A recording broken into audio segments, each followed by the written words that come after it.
Minister Chan Chun Sing, clarification.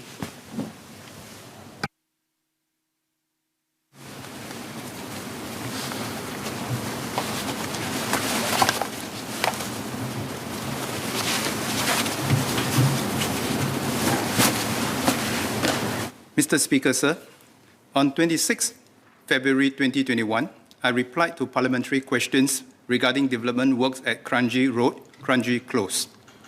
I told Parliament that JTC and NParks were conducting investigations into the execution of the land clearing at this site.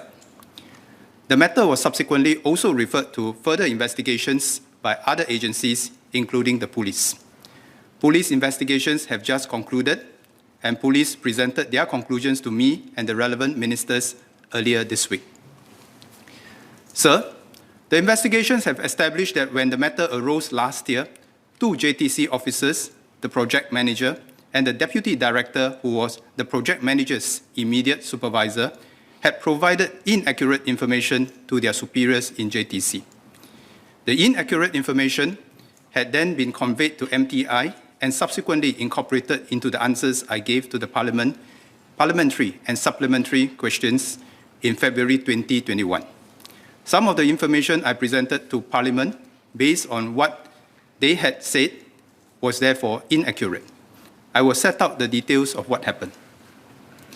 Members may recall that this site included a stretch of the former Kereta Api Tanah Melayu or KTM railway line. After the railway line was returned to Singapore in 2011, the site was earmarked for industrial development. At that time, the site comprised mainly scrubland. As the site was left vacant until development began, vegetation and trees were allowed to grow to provide green cover. During this time, non-native, fast-growing albizia trees sprung up. In 2019, the site was chosen to develop an agri-food innovation park to support Singapore's food resilience. JTC was appointed the developing agent. JTC proposed to retain the original KTM railway line as a green corridor through the site, changing an earlier plan to realign the rail corridor away from the site. In 2019, JTC appointed CPG as its consultant to carry out planning and design works for the site. The development of the site was to be carried out in phases. With your permission, Mr. Speaker, sir, may I display a slide on the screen, please? Mr. Speaker, sir, plots 4, 5, and 9 in purple and yellow had been approved by NParks for clearance in August 2019. In February 2020, a contractor was appointed to clear plot 9. Then in March 2020, a different contractor, Hua Tiong Contractor Private Limited, was appointed to perform works for the remaining plots.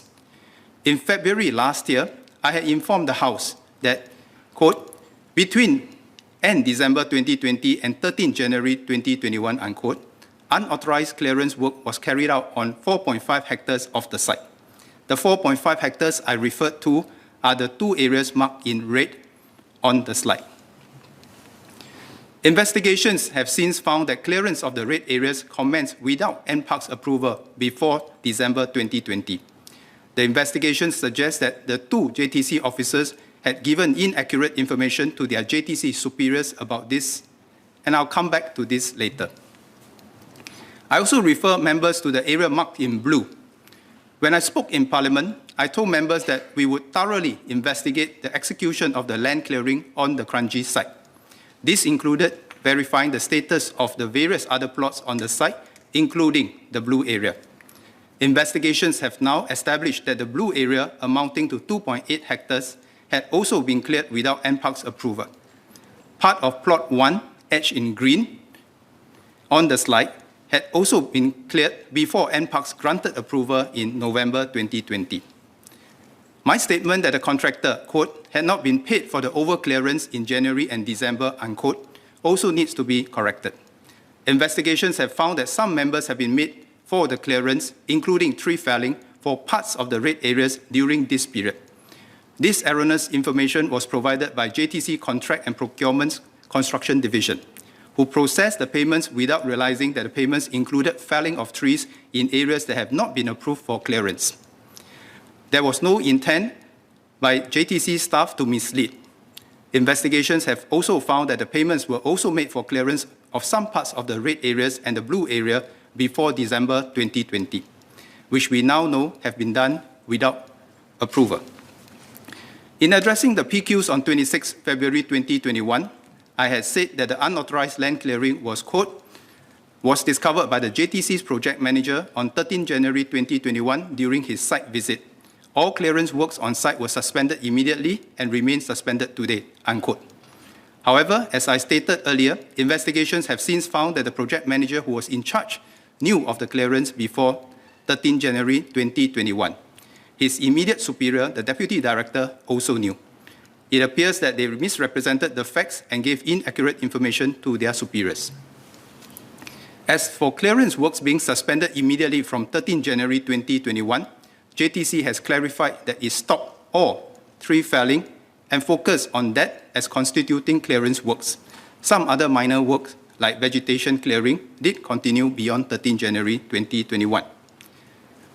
Sir, I want to say this. The above statements are based on police findings. Police have consulted AGC and referred the matter to AGC. AGC is now considering the matter. In these circumstances, I considered whether to wait for AGC's decision whether to bring charges against officers before updating Parliament. This is for two reasons.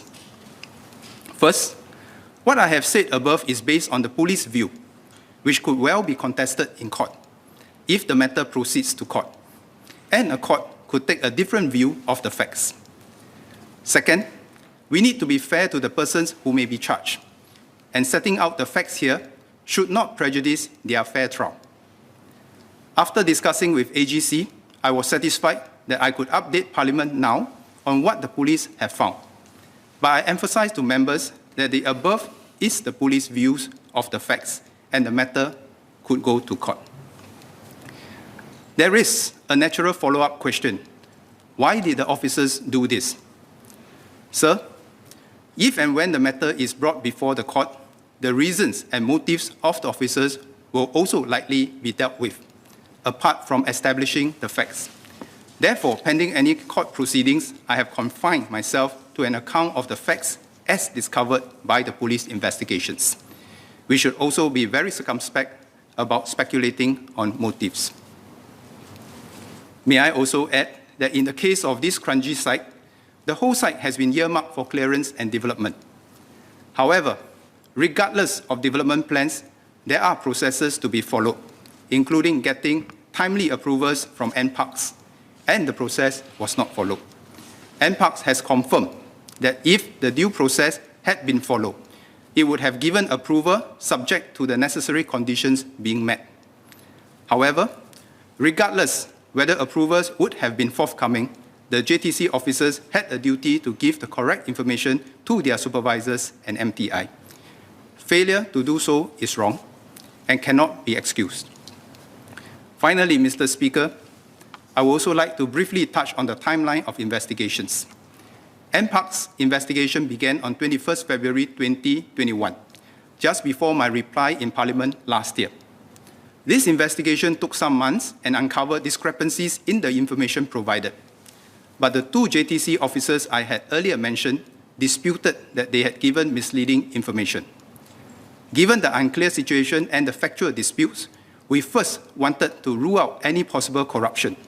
CPIB was asked to investigate and concluded that there had been no corruption. The matter was then referred to the police to get to the bottom of the factual disputes, establish what had happened, and whether there was criminal conduct disclosed. The police concluded their investigations earlier this month. As I said, the police updated me and the relevant cabinet ministers on their findings earlier this week and have referred the matter to the AGC. The Ministry of Trade and Industry is reviewing the investigation findings with JTC.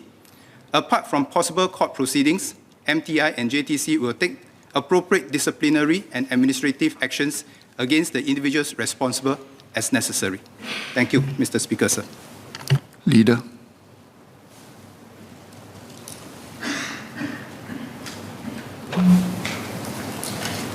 Mr. Speaker, I beg to move that Parliament do now adjourn to 12:30 p.m. tomorrow.